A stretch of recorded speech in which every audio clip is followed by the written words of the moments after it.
Hello everyone, so this video is going to be the first kind of album ranking video that I do. I'm trying to kind of think of some different kinds of things to do because I'm kind of bored and I need some new things to do with this kind of channel, I guess.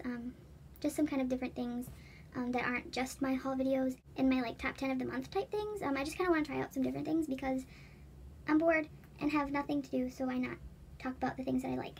But anyways, for album rankings, the first one I'm going to do is Up10tion. I've been heavy in the Up10tion feels lately, so I really want to talk about them a lot. Even though I know not many people like them like I do, I mean, I don't really care. I still want to talk about them anyways. So just as an overview of their discography, kind of, they have 6 mini albums. They have 2 kind of special single albums, I guess is what you'd call them.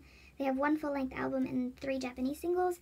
I'm not going to be talking about Japanese singles. I'll only be talking about their Korean discography. Just as sort of kind of like a preface before I get started talking about their different albums. I have to say, Up10tion have consistently been one of my favorite groups within the past 3 years that they've been a group and that I've been a fan of them.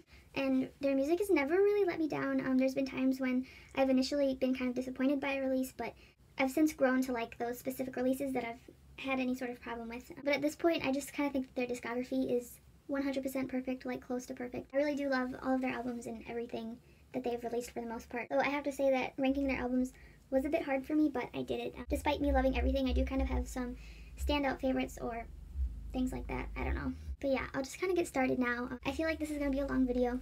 I'm not sure. Because when it comes to Up10tion, I feel like I can talk for a very long time. The first thing that I'm going to talk about both of their kind of special photo edition singles, whatever they're called. I'm going to talk about both of them. I only have the 2017 one. I don't have the 2018 one yet, but I will have it eventually. So it's just kind of a brief mention. Where this 2017 one is concerned, I guess. At the point that they had put this out, Up10tion was a bit of a kind of touchy subject for me because Wushin was not promoting with the group at this time, so that was kind of weighing on my heart when it came to anything Up10tion related because I was just really sad about the whole situation for a really long time.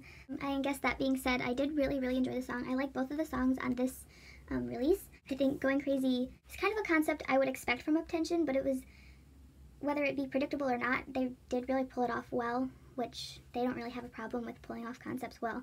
They usually always do that well. I really do like this single a lot. And as for the 2018 one, the one that just came out like really recently, I really like the concept. It's more of a summery, bright concept as compared to the one that they did for this one, the 2017. They're actually polar opposites, I would say. But I think it's a really cute concept and I'm really glad that they went with that and did that kind of concept for something I don't think they're really going to be promoting. So yeah, the song So Beautiful is amazing and I really love it. So that was kind of my preface, my little talk about their singles before I really get started. So the order I'm going to be going in is from least favorite to favorite. So my least favorite release from them is Stardom. This comeback, it was really hard for me as like a fan of Up10tion because it was their first comeback, first time promoting since Wushin had went on hiatus. And Wushin is a very important person to me. I love him a lot. And I mean, the thing I treasure the most about Up10tion is OT10. I love all of them together. I think if there's a team that works well, it's them. And I just love them as a whole. I love them being whole. And specifically seeing Up10tion without all 10 members has always been pretty hard for me, whether it be Wushin. And one time, this was, I think, during their promotions for Bravo, Sunyeol was actually, I think he was filming for King of Masked Singer, so he wasn't able to promote one day on a music show. So that was like the first time seeing Up10tion without all 10 of them, and that was like really alarming for me. I was like, I don't like this. I need all 10 of them here. The thing with Wushin, it was a bit different than I guess the time with Sunyeol, just because knowing the reason that he was gone, it really weighed on my heart because I wanted to do something for him, and I wanted to make the whole thing that he was going through go away. But there's obviously nothing I personally can do about it, and yeah, I just wish that whole thing wouldn't have happened. I still get kind of sad about it when I think about it now. But I think Wushin being gone was kind of why I had a bit of a more hard time with this album. I honestly don't listen to the B-sides on this album very much at all. The only time I'll really listen to this album as a whole is like when I get in this Up10tion kick and I listen to their like entire discography, because I'll do that sometimes. I'll like listen to it all at once. I do love Runner though, the title track. I think it's a great song. I do love the style. I do love the kind of genre of music for them. And also that song kind of has a special place in my heart because I went to KCON New York in 2017 to see Up10tion, and they had performed Runner for the first time before they had officially come back. So I was kind of in a group of people who got to see the song before it was officially released, which was really exciting for me at the time. But yeah, that's Stardom, my least favorite Up10tion album. So next is Summer Go. In terms of how much I like it, it's a bit of a step up from Stardom, quite a bit of a step up. But despite it being pretty low on my list, if I don't compare it to the rest of their discography, I actually think it's a really good album. When this first came out, I'll admit I was pretty disappointed with Tonight, the title track, and the album as a whole I wasn't too happy with. And up until the point that this was released, I had loved absolutely everything that Up10tion had put out, so for me this just felt like it was kind of a step below where they were before. My main thing with this album at the time, and still kind of today, is the concept. I thought it was kind of awkward for them, and I didn't really think they went in the right direction where summer concepts are concerned. I think the kind of summer/bright concept that works for them is more like what they went for with the 2018 Photo Special Edition album. I just think the whole kind of day at the pool thing didn't really work for them so much. I don't know, it's just not favorable for me. Overall though, I think the thing with this album that I just needed was a little bit of time, because as time went on I grew to like this album a lot. My favorite thing about the title track in this album in general is definitely the amount of lines that Zhao gets, and it just makes me really happy to hear his voice, so if I ever want to hear a lot of his voice at once, I just kind of have to listen to this album. And I especially love the song Beautiful because Jinwoo has an amazing high note in that song, and it's always impressed me. But yeah, so that is Summer Go. Okay, so next is Candyland. This one is like number 5 out of 7. So for Invitation, although it's not my favorite album, I have to say it was an amazing release. The thing that totally made it for me was that Wushin had finally come back. I'd already mentioned how much the whole situation kind of hurt me, and seeing him back just overall meant a lot to me, and I was happy that I had trusted him so much to come back and make the team whole again. Hearing his voice just made everything kind of worth it. I was just so happy to see him and hear his voice again, really. My favorite thing about this album though was that they incorporated a lot of different sounds and genres that they've never really tried before. Some of them were a little bit more trendy kind of styles or whatever, but there really is nothing wrong with that. I think it's really nice to hear them sing songs that are more on the trendier side, because I think their voices suit it. Another thing I like about this album is that Wei is kind of a little bit starting to develop more of a rapping style, because Up10tion's rap line has always been one I've appreciated, because I especially like the kind of contrast between the three, and their voices, I guess. But their style has always been pretty basic, kind of just idle rapping with nothing overwhelmingly special about it. And I mean, that's okay, there's nothing wrong with that, but Wei in particular has kind of been developing more. With the release of So Beautiful and the more recent Japanese single Chaser, there's been more of a style attached to his parts, which I appreciate. I like hearing that from them. But yes, this album does have some great songs. One of my favorite is Still With You. It's a ballad song, so it's a pretty slow song, obviously, but like, it's just really nice to hear them sing, you know? And my favorite part is definitely Wushin's lines, because I think hearing this song and reading the lyrics to that song after him coming back, it just meant a lot. But yeah, so that was everything for Invitation. So next is Spotlight. This is number 4. And honestly, at this point, this is where it got really hard for me to start ranking the albums, because I just love all of the rest of the albums that I have left a lot. So at this point was when it got really hard for me. Spotlight was such a good era, and Attention is one of my favorite of their title tracks.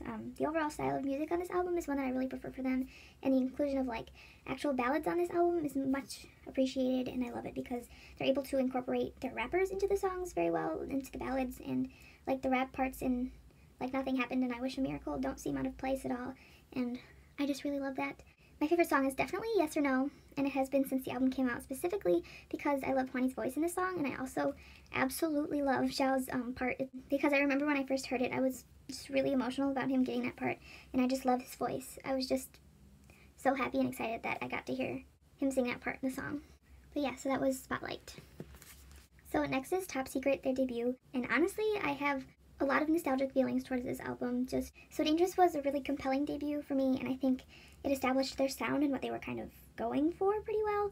It showed off a lot of their main attributes, like Hwani and Sunil, both of them as like main vocalists. Their dance for that song is absolutely amazing. They're always so in sync when they perform that song. It's amazing. Like, every time I go back and watch stages for that song, I'm still like so impressed. Like, I don't know. In terms of the rest of the album though, it's quite a bit of a lighter sound compared to So Dangerous.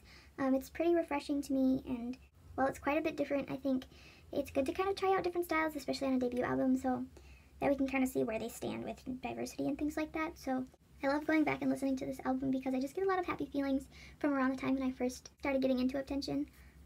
Makes me miss that era quite a bit, but yeah, so that was it for Top Secret. So next, number 2 is Bravo. I actually kind of have a lot to say about this album. I don't know, I love this album a lot, and I just really love how fun this album is, and it has a lot of interesting sounds and genres that I just really appreciate. Catch Me was a 180 flip from their debut, so it was kind of a bit jarring at first, but I think the concept fit them really well, so I was happy to see them having a bit of fun while performing. I really appreciate the brighter concepts for them when they're done in a really specific way. I think done in the right way, they can pull them off really well, like I mentioned before with Summer Go, I wasn't too impressed with that concept for them. I think there's a lot of room to just make it look awkward for them, but I do think that they can pull it off like really well. In terms of the songs, Ditto is definitely one of my favorites of their B-sides, and to this day, like, when I listen to it, I still somehow just love it even more every time I listen to it. But like I said, there's some really interesting sounds and styles and genres throughout this album, and like all of the B-sides are genuinely good songs. Holic is one that's a bit kind of groovy, and there's some like bass guitar in the song, which makes it stand out quite a bit. There's this one line towards the end of Holic where Hwani literally sings, "I want to be your slave." And honestly, I remember being absolutely just baffled when I first heard that song. And to be honest, it still surprises me, despite having listened to the song about like over 100 times. It's a weird lyric, but I look past it. Overall, I just really am a fan of the way this album was produced. Because if you listen to the songs closely, like with headphones, with some good headphones, you can hear a lot of what makes the songs different and interesting. There's a lot of different interesting noises that you hear in the song. I don't know how to really explain it, but this is definitely one of my favorites. And yeah, that's it for Bravo. So my number one album is Burst, and I feel like there's not really much to say except for that I love this album so much. This is one of my most listened to albums of 2017, and it came out in late November, so I literally listened to this album on repeat and like nothing else for a really long time. White Night is honestly just like the peak of all their title tracks, and nothing has topped it since. Everything about it is perfect. I especially really love the dance for that song, and I still really love watching performances. Again, here there's kind of some incorporation of some different kinds of songs for the B-sides, which I think that the B-sides totally make the album for me. The song Go is an amazing song, and I especially love Hwani's voice on that song, and another song, Stuck on You, was written and produced by 3 of the Day 6 members, and it's pretty obvious when you listen to it that it was produced by Day 6 members. It just kind of sounds like a Day 6 song, but it is a really good song, and I love that song a lot. The standout track on this album, though, is definitely Just Like That, because it's a style that they'd never really tried out before, and it's just a really mellow kind of song. I have absolutely no idea how to really explain it, but it's like genuinely one of their best songs. But yeah, overall, this is my favorite Up10tion album. Every single song is amazing, and yeah, I just love it so much. Everything is great. I remember that Somi was in the music video for this album, which was cool at the time. I was really happy to see Somi in this music video. And I remember with this era too, they actually finally kind of had a music video with a story to it, so that was cool. But yeah, so that was what I had to say first. Okay, so yeah, that was my album ranking for Up10tion. Overall, I think my favorite thing about Up10tion in general is both the cohesiveness of their title tracks, like for the most part, and also the diversity of all of their B-sides. I really appreciate that T.O.P likes to have them try out different styles with their B-sides while also kind of keeping their title tracks consistent. Like I said at the beginning, Up10tion has one of my favorite like overall discographies from any group I listen to, and I can't really think of any other group or artist that compares. Maybe like a Western band that I like could compare, but I mean that's definitely not like what I'm trying to talk about here. In terms of K-pop, Up10tion definitely has one of my favorite discographies, and I think that for the most part, a lot of their songs have some really good production, and I just really like the overall like production value of their albums. So yeah, that was it for my album ranking, my first album ranking. Hopefully this turned out well. I'm probably going to do a few more. I'll only do them for groups that I own everything from. So for an example, I own all of Twice's albums, at least one version of all of them. So I would be willing to do one for them, but like for Red Velvet, I don't own everything of theirs yet, so for now I will not be doing one for them. And like I said, I just kind of do these videos because I'm bored. So yeah, that was everything. Thanks for watching, and I'll see you in my next video. 안녕. 안녕. 인절미 안녕.